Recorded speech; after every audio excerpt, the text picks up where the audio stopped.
ఆంజనేయుడు హిందూ దేవతల్లో ముఖ్యుడు. ఆంజనేయుడు దేవుడు, సప్త చిరంజీవుల్లో ఒకరు అని చెప్పడం కంటే రామబంటుగాను, రామభక్తుడిగాను గుర్తిస్తేనే సంతోషిస్తాడు. హనుమంతుడి బాల్యం, తర్వాత లంకాదహనం, హనుమంతుడి భక్తి ఇవన్నీ అందరికీ తెలిసినవే. వీటిని వినేకొద్దీ భక్తి పారవస్యంలోకి వెళ్ళిపోతాం. సాధారణంగా హనుమంతుడి కంటే పంచముఖ హనుమంతుడికి శక్తి ఎక్కువ అని చెబుతూ ఉంటారు. అసలు హనుమంతుడికి పంచముఖాలు ఎలా వచ్చాయనే విషయాన్ని తెలుసుకుందాం.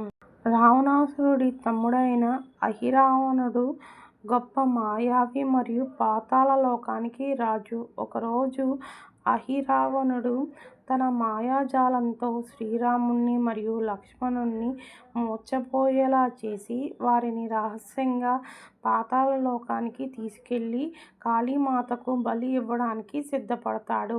రాముడు, లక్ష్మణుడు కనిపించకపోవడంతో ఆంజనేయుడు వారిని వెతుకుతూ పాతాళ లోకానికి చేరుకుంటాడు. అక్కడ అహిరావణుణ్ణి చంపడానికి ఉన్న ఏకైక మార్గం 5 దిక్కుల్లో ఉన్న 5 దీపాలను ఒకేసారి ఆర్పడం అని తెలుసుకుంటాడు. ఈ పనిని సాధించడానికి ఆంజనేయుడు తన గురువైన సూర్యభగవానుని మరియు ఇతర దేవతలను ప్రార్థించి వారి శక్తులను తనలో లీనం చేసుకొని 5 ముఖాల రూపాన్ని ధరిస్తాడు. ఈ 5 ముఖాలు వివిధ దిశలలో ఉండి ఆంజనేయుడికి 5 రకాల శక్తులను మరియు సామర్థ్యాలను ఇస్తాయి.